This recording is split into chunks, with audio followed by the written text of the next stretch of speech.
Callies Performance Products is a company that manufactures products for the racing industry. We manufacture crankshafts, connecting rods, and camshafts. We have 100,000 square feet in this building, and we have a 20,000 square feet heat treat building and a 20,000 square feet storage building adjacent to this operation. We've got 150 employees here. We manufacture around 5,000 to 5,500 crankshafts, probably 3,500 sets of rods, and I would say 6,000 or 7,000 camshafts a year. My name is Rick Norton. I'm president of Callies. I've been in the metalworking business all my life, and that's how I ended up with Callies. Callies didn't start this way. This has been a family-owned business since 1950. My grandfather, who had retired after the World War II and didn't like retirement, took his retirement money and bought a 3-man tool and die shop in Fostoria, Ohio, against my grandmother's wishes because she wanted to travel. And that's how the original company, Norton Manufacturing, got started. My dad came to work for my grandfather in 1955. I came to work for my grandfather and father when I was 16. I was hired as a janitor. I came in after school and swept the floor and cleaned the bathrooms and stuff like that. Then through high school, I worked in the summers. And after school, in my senior year, I took half a day off and worked and just went to school half a day. And then I worked for them through college, got out of college, and came back to work for my dad in 1969. At that point, we were still in the tool and die business, which is a hard business. You either make more money than you probably deserve or you just lose your butt. Fostoria had a company called Atlas Crankshaft, which was owned by Cummins Engine. And we knew a lot about making tooling for crankshafts because we did a lot of work for them. And I was able to hire a guy that had left there, and that's how we got in the crankshaft business. Would have been the late 70s. And we started by making air compressor cranks, and then some pump cranks, then some oil field cranks, and then we got into the automotive business doing prototypes. First customer was Ford, then Chrysler, then GM. And then probably early 80s, 82, 83, we got our first production order from Chrysler, which was for a 2.2 liter turbo crank. And that was the beginning of getting into the higher production with crankshafts. And Chrysler became our biggest customer for probably almost 10 years. And then we branched out and we started doing diesel cranks. We started doing V8 cranks, 4 cylinders, inline 6s for all the Navistar, GM, Chrysler, Ford, Volvo, Mack truck, Caterpillar. And that company got huge. It was up to 450 people, and we were shipping 1,700 crankshafts a day. And the bets kept getting bigger and bigger. But I go a little bit too far, too fast. If you scale back to the middle 80s, a guy by the name of Joe Lunati, who's a famous racer in our industry, called me and asked if I would rough out some little blocks for him. That's what he called them, little blocks. And I said, well, I'm sure I can, send me some drawings. So he sent me some drawings and I gave him a price. That's how I became aware of the racing industry, was roughing out small blocks and big blocks and some Fords for Joe Lunati. He's been an old friend of mine for decades, but then I noticed how big the business was.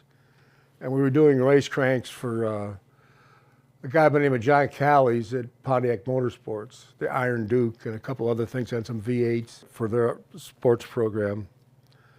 And the company, Callies, it really wasn't Callies, it was just, I was selling under the Norton manufacturing name, and it was in a corner of one of our factories, because at the time we had 3 factories. And it got to be a real pain for everybody at Norton Manufacturing, because we shared people, and we shared skids and machines, and there was always confusion and who got in first and who got in second. So I decided, you know, I either have to get into this or I have to get out of it, because this is going to drive everybody crazy. So I met John Callies at a SEMA show in Las Vegas and talked about him coming to work for us and running the performance division. He came to work for us, and we took the smallest of the 3 plants and pretty much gave that to Callies, and I moved equipment around, gave them all their own equipment, so we didn't have to share equipment with Norton. And then it started to percolate a lot better, you know, because it was somebody working at it full time. In 1989, Callies was formed with John and I being partners, and that really started the progression for Callies, because, like I said, I'm sort of a race fan, but I'm not a big race fan. I'm a machinist. I love making stuff. I could be making anything. It could be crankshafts, or it could be whatever. I just like to make stuff. I like to buy machinery. I like to solve manufacturing problems. But we started out, and it grew every year, and it got better and better, and our product got better and better. And one of the things that really helped us was I had a relationship with Sumitomo Metal in Japan at Sumitomo Corporation, which was their trading company. And they're a world-class forger. And because of them and my relationship with them, we were able to get the best small block and big block forging in the business, which really made our product superior to everybody else's. From 1986 on, like I said, Callies was independent and had its own payroll, its own employees, its own factory, its own machinery. And Norton Manufacturing kept growing and growing and growing. And then in 2008, I sold Norton Manufacturing to, in fact, the 2 Sumitomos, Corp and Metal. And they bought out my Norton Manufacturing company, which didn't give me nothing to do, but they didn't buy all of my companies. I had 3 or 4 other companies they didn't buy. I still had Callies, and was able then to focus my total attention on Callies. And that was sort of opportune, because I sold the company in '08, and I think it was 9 or 10 when Crane Cams went out of business. And Crane Cams have been making the camshafts for Lycoming Engine in Williamsport, Pennsylvania, and Lycoming was a crankshaft customer of mine. And I was driving to the airport with my son to go to Vegas to look at getting in the medical supply business. And I called the buyer, and I said, did you know that Crane closed their doors this morning? He says, you're kidding. I said, no, they shut down this morning. He said, well, you got to meet me down there. I said, I'm going to Vegas. He said, well, when you get there, spend the night, turn around and come down to Florida. So I went to Vegas, spent the night, turned around, and flew back to Florida, and met him at Crane. And the power company had shut the power off because they were like 6 months behind in their power bill. And if you wanted to look at the equipment, you had to take a flashlight in and get by an armed guard. But that's what essentially got us into the camshaft business, was started making camshafts for Lycoming. And then, you know, once I'm doing camshafts for Lycoming, why not do camshafts for racing cars? So that was a natural step for us to get into the camshaft business. And then the other natural step was, when you're selling somebody a crankshaft, they got to put connecting rods on it. So when you got the guy on the phone and he's buying a crank, why not sell him a set of connecting rods? So we got into the connecting rod business, because I can't help myself. Natural progression of crankshafts is one that, in my opinion, it's difficult to stay small, because you need some width and breadth to be able to have the equipment and have the necessary people to engineer it and manufacture it. So even back in the early 80s, I roughed out some cams for comp cams and thought it might be neat to get in the camshaft business, but my crankshaft business was growing so quickly that I just finally said, no, I can't do that. I don't have time right now. So I stepped away from that. But, you know, I think it's all part of being in the, what you might want to call the engine building business, or the business where you're making parts for engines. There's always opportunities. Everybody has a need, everybody has a problem. One of our biggest problems at Callies is saying no. We tend to want to help everybody, and that sometimes we sort of trip over ourselves because we have too many special projects. But you know, there's a lot of business out there and there's a lot of opportunities. The secret is picking the right ones that are going to blossom and bear a lot of fruit versus the ones that it's some engine builder's wild idea and all of a sudden you make 3 of them and nobody wants any more. Rick, do you want to talk about each of those leaps from crankshafts to cams to connecting rods? Like, what did each of those new products require? My CFO has always preached that we're in what they call the round and ground business.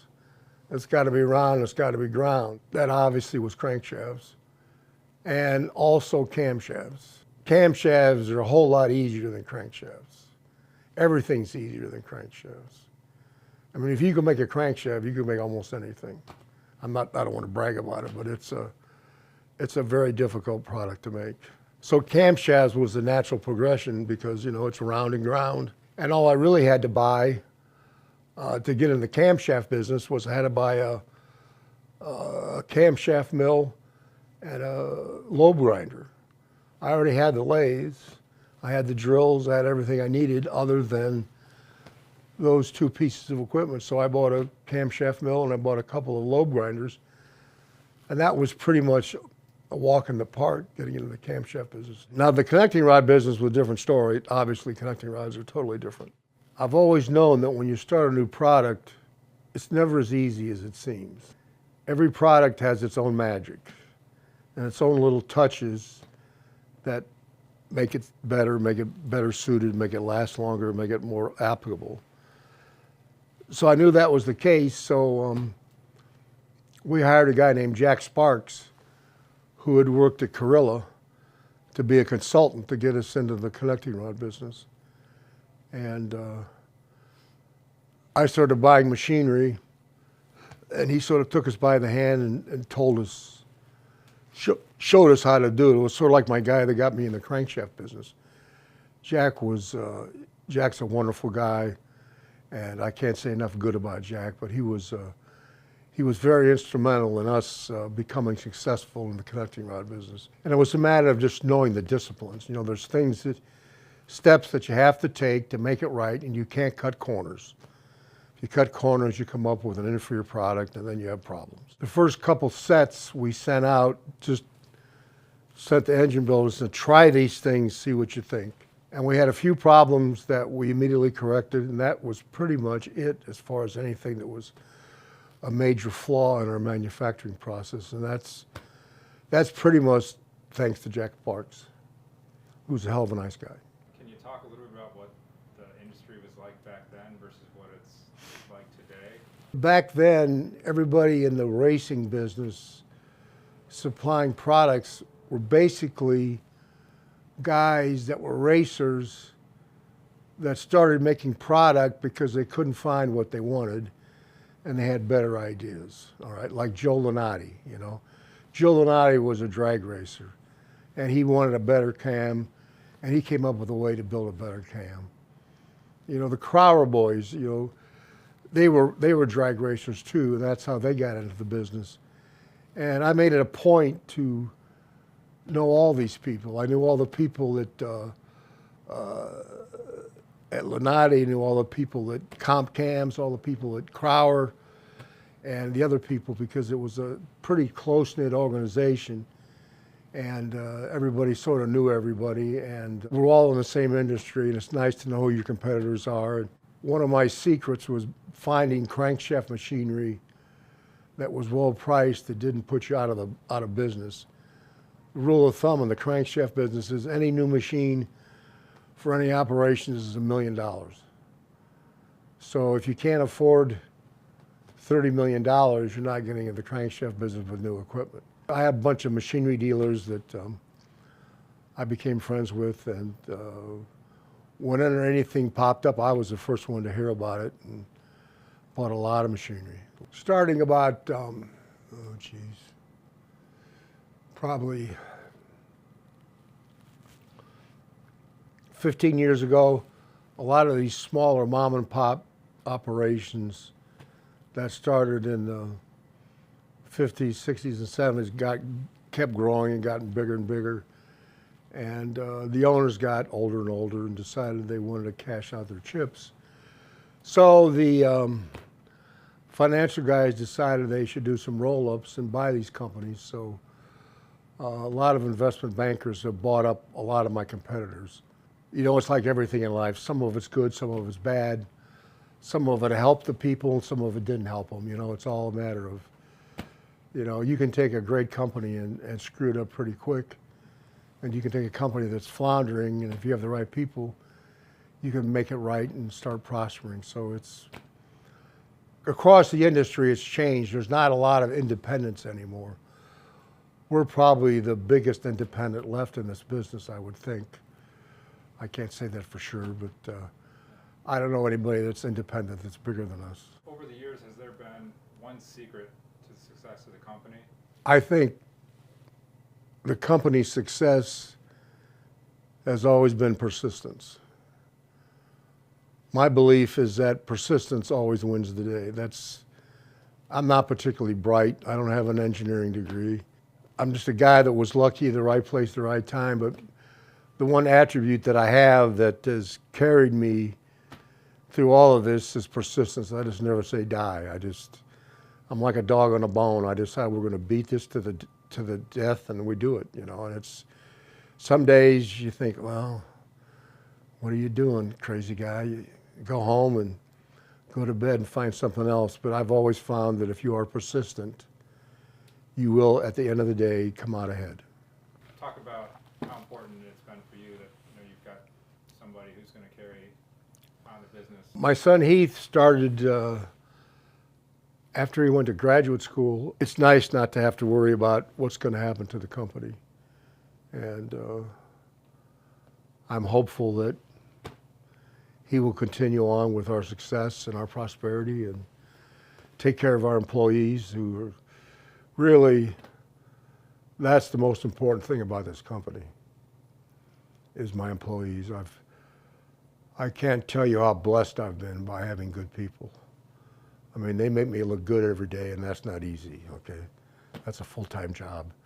And, you know, I'm semi-retired, and I spend time in Florida, and I have a house in northern Michigan, and I spend time up there. And I've never felt like I have to be here every day. Between Heath and my managers and stuff, I think we've got a really good management team that's going to propel the company for the next couple decades and really take care of my people, because anybody can buy machinery.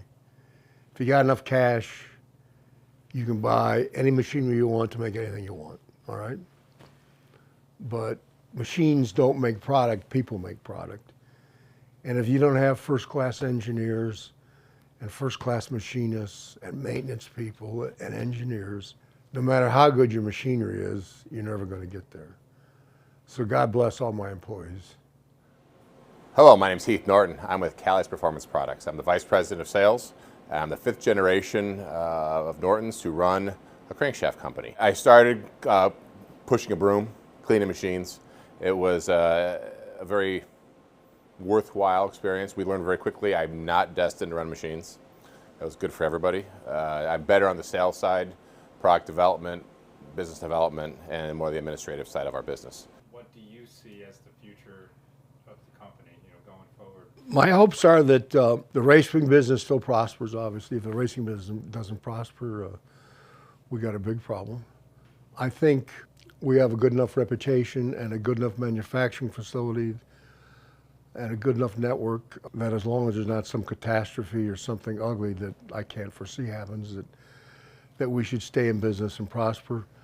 Another thing we're doing, we have a company called Energy Manufacturing, and they're in the engine block business, and that's very premature for us now. We got into this a couple of years ago. I have a factory in Fremont that I set up to do business for the oil field. It has big boring mills.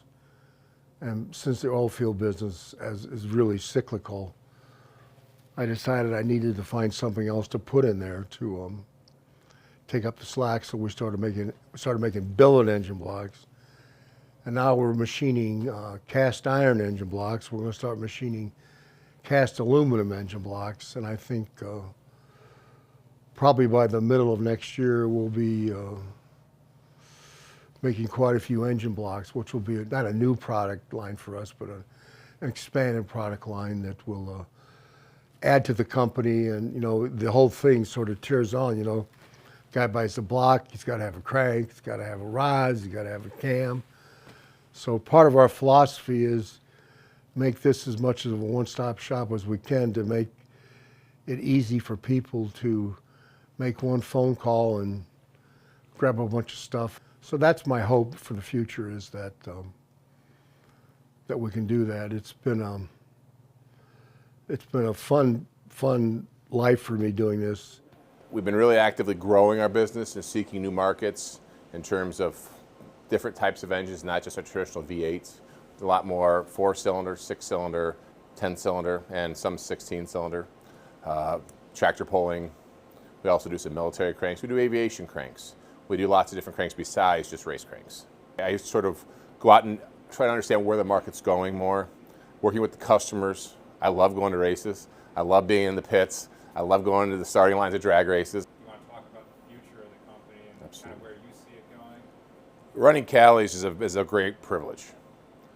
And it's not because of just, it's my family's business. It's because all the people that work here. That we are a very family-oriented business.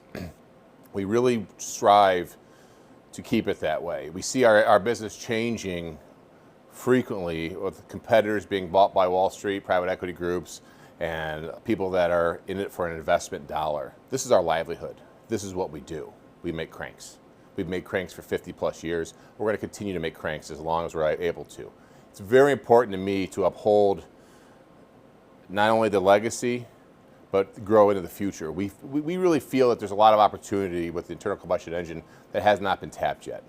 We're not done. We're not done fighting. We're not done challenging. We're not done growing, developing products to keep pushing the racing industry, the transportation industry, the aviation industry, the military complex forward using internal combustion engines. Not only cranks, but connecting rods and cams. We also make engine blocks in energy manufacturing. We do a full line of billet blocks in big block Chevrolet, LS, and small block Ford. We are adding to that actively. We'll be introducing new products next year in the billet market. We have been making Gen 2 Hemi blocks with a licensing partnership with Mopar. And we're going to be launching a cast aluminum Gen 3 Hemi block first part of next year in conjunction with Mopar. That will be in the Hellfit crate engine, the drag pack engine, and we'll also be selling it through Callies under a licensing agreement. My name is Heath Norton. I'm Vice President of Sales at Callies Performance Products. I look forward to seeing each of you at the track. Thank you for coming and participating and learning about our story, and we're excited to have each of you come visit us and learn more about what we do. My name is Rick Norton. I'm the president of Callies Performance Products. I want to thank Engine Builder for coming down and doing this interview and hopefully putting a fabulous edition out about Callies Performance Products. Thank you.